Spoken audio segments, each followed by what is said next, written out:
Bwana Yesu asifiwe, ndugu yangu mtazamaji. Kwa majina yangu naitwa mchungaji Joshua Mabindo. Basi nikukaribishe sana katika ibada ya leo ya mafundisho ya neno la Mungu. Basi acha niombe kwa ajili ya neno.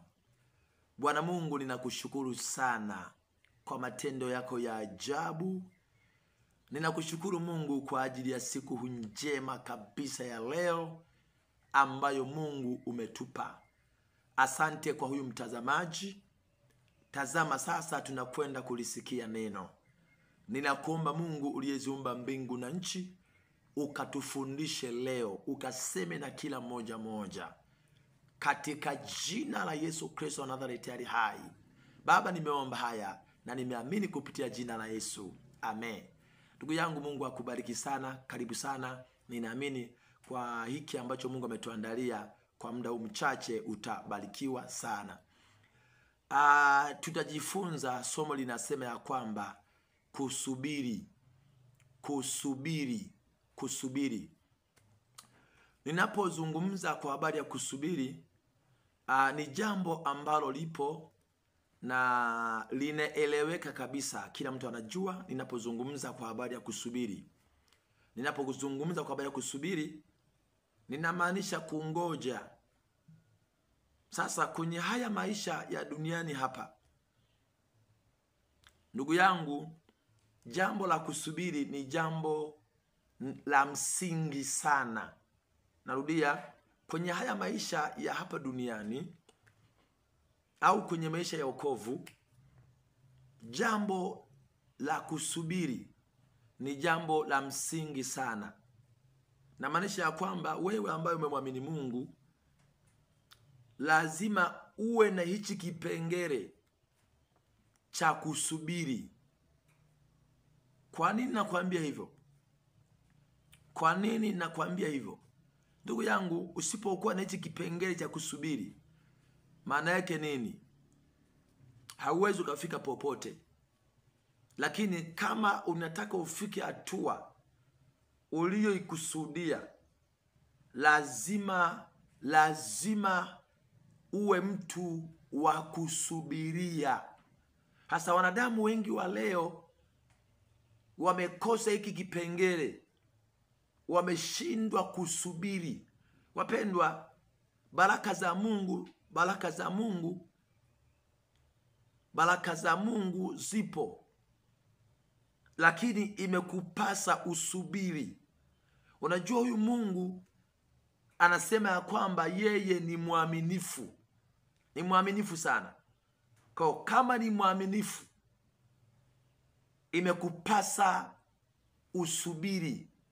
Wala usifanye haraka, wala usikate tamaa. Yamkini umetafuta muda mrefu, umeomba muda mrefu, lakini bado hujapata majibu. Sasa nisikilize, wewe mtazamaji. Msubiri Mungu. Nasema hivi, msubiri Mungu. Kwa nini nakwambia hivyo? Ukimsubiri Mungu, ndugu yangu, majibu yako utayapata. Mungu habahatishi. Mungu ni amini na kweli. Ukimsubiri Mungu, ndugu yangu, umepata baraka. Unajua iko tofauti. Unaweza ukamsubiri mtu na huyo mtu akakuangusha. Unaweza ukamsubiri mtu na huyo mtu akakuferisha. Huyo ni mtu. Unaweza ukamsubiri mtu, huyo mtu akakuchelewesha. Lakini Mungu, ninayekwambia madhabahuni hapa, ukimsubiri yeye, jambo ni moja tu, utamuona na baraka yako utaipata. Hasa watu wengi wameshindwa kuelewa. Watu wengi wamekata tamaa, wamechoka. Kwa nini mama ukate tamaa? Je, unamsubiri mtu au unamsubiri Mungu? Yamkini umekaa kwenye ndoa muda mrefu, hujapata mtoto. Ndugu yangu, msubiri Mungu. Nasema hivi, msubiri Mungu. Umekaa miaka mingi bila kupata kazi, na kuombea leo, msubiri Mungu. Nasema hivi, msubiri Mungu.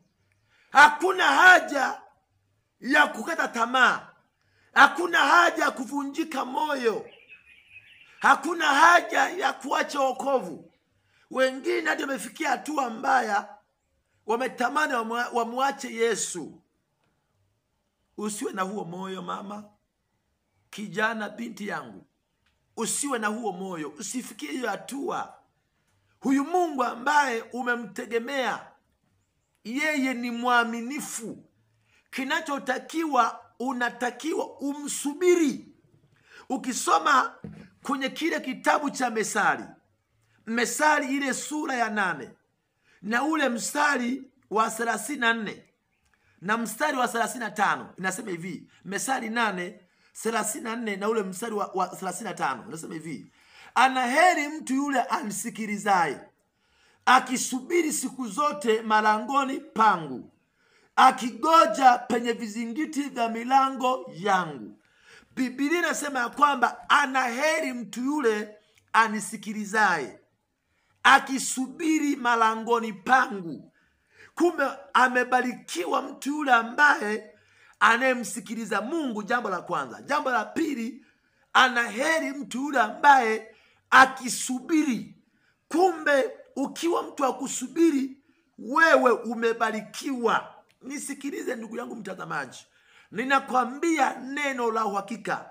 Ukiwa na moyo wa kumsubiri Mungu, ukiwa na moyo wa kumgoja Mungu, ndugu yangu, wewe ni heri. Wewe umebarikiwa.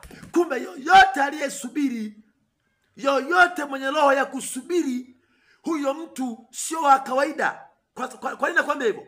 Huyo mtu amebarikiwa. Hata shida iko wapi? Kinachotakiwa, subiri. Ukiwa na roho ya kusubiri, wewe tayari umebarikiwa. Kama ni mtoto umebarikiwa, kama ni kazi umebarikiwa. Wewe subiri tu. Ukiwa na roho ya kusubiri, tayari Mungu amekutendea yaliyo makubwa. Lakini Biblia inasema ya kwamba ule mstari wa 35, maana yeye anionaye mimi aona uzima, naye atapata kibali kwa Bwana. Kumbe unapomsubiri Mungu, maana yake nini? Una nafasi kubwa ya kumwona Mungu. Naomba sikiza kwa makini. Sikiza kwa makini. Nasema hivi, maana yeye anionaye mimi aona uzima. Kumbe unapomsubiri Mungu, unapomgoja Mungu, utamwona Mungu. Nasema hivi, ukimsubiri Mungu, ukimgoja Mungu, utamwona. Umeshindwa kumwona Mungu kwa sababu hujasubiri. Umekata tamaa, umeishia njiani. Lakini kama unataka umuone Mungu, jambo ni moja tu, msubirie. Nasema hivi, kama unataka umuone Mungu kwenye huduma, kwenye biashara, kazini kwako, msubiri. Biblia inaweka wazi, inasema maana yeye anionaye mimi aona uzima. Kama unataka uone uzima, kama unataka uone baraka, msubiri Mungu. Wala usifanye haraka, wala usikate tamaa. Msubiri Mungu. Nasema hivi, Mungu ni wa majira. Atakutokelezea katika jina la Yesu. Nami nakuombea Mungu akutokelezee katika jina la Yesu. Wewe ambaye ulikuwa una kazi, na kutamkia Mungu amekutokelezea. Wewe ambaye ulikuwa huna watoto, umekaa kwenye ndoa muda mrefu huna watoto, na kutamkia Mungu amekutokelezea. Fumba macho yako nikuombee. Amini kabisa. Na kwenda kuomba kwa ajili yako. Fumba macho yako. Kama ikiwezekana, unaweza kupiga magoti. Utabarikiwa na Mungu. Vyovyote vile ambavyo utakavyofanya, lakini naiona nguvu ya Mungu inapita kwenye maisha yako. Baba, asante kwa huyu mtazamaji. neno lako amelisikia, umemfundisha kwa habari ya kusubiri. Yamkini ameomba muda mrefu hajapata majibu, lakini leo umemkumbusha akusubiri wewe, kwa maana akikusubiri wewe ataona uzima. Nami natamka baraka juu ya huyu mama. Fungua tumbo lake. Na kutamkia mama, kuna mama hapa anafungua tumbo lake, umekaa kwenye ndoa muda mrefu hujapata watoto. Namuona Mungu anakupa watoto wengi. Watu wamekucheka na kukuzalau, wamekuambia hutapata watoto. Mimi kama mtumishi wa Mungu, mchungaji Joshua, ninatamka katika jina la Yesu Kristo, Mungu amekupa uzao mama. Mungu ameponya tumbo lako. Tumbo lako limekombolewa. Pokea watoto majira kama haya. Mungu amekupatia watoto wengi wa kutosha. Natangaza katika jina la Yesu Kristo, Mungu akupe neema ya kuinuka na kuangaza. Wewe ambaye ulikuwa na kazi, na kutamkia malango ya kazi yamefunguka, na Mungu amekubariki kazi, umepokea kazi. Mungu amekubariki kazi. Pokea kazi na kutamkia kwa jina la Yesu Kristo. Baba, asante kwa mtu huyu umembariki, na huyu mama umemponya, huyu baba umemponya. Toka we ugonjwa, toka ugonjwa, toka chalo yake, toka cha mwili wake. Pokea uzima na afya njema kwa jina la Yesu Kristo. Itikia amina kubwa. Ndugu yangu, Mungu akubariki. Mchungaji Joshua, ninapenda watu wote. Ubarikiwe sana, na pia kama unabarikiwa na masomo, basi endelea kushare, pia kusubscribe, pia share kwa watu wengine pia, na wenyewe pia wabarikiwe zaidi, na utabarikiwa sana. Na pia usiache kuniombea, niombee ili pia Mungu azidi kunipa maneno mengi kwa ajili ya kazi yake. Mungu anipe neno la uhakika, neno la uzima kwa ajili ya maisha yako. Asanteni na nakupenda sana ndugu yangu mtazamaji, ubarikiwe. Amen.